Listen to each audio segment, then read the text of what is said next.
নারায়ণগঞ্জের আড়াইহাজারে শফিকুল ইসলাম শফিক হত্যা মামলায় সাবেক প্রধানমন্ত্রী শেখ হাসিনা সহ ১৫০ জনের নামে মামলা হয়েছে। মামলায় সাবেক সংসদ সদস্য গোলাম দস্তগীর গাজী, ওবায়দুল কাদের, আসাদুজ্জামান খান সহ ৪৫ জনের নাম উল্লেখ করা হয়।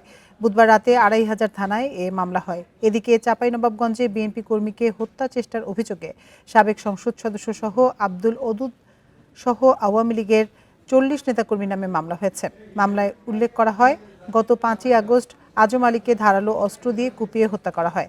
এদিকে সিরাজগঞ্জের এনায়েতপুরে কলেজ ছাত্র সিয়াম ও ব্যবসায়ী এহিয়া হত্যায় সাবেক সংসদ সদস্য মমিন মণ্ডল সহ ১৭৬ জনের নাম উল্লেখ করে ১৪০০ অজ্ঞাত আসামি করে থানায় ২টি মামলা হয়েছে।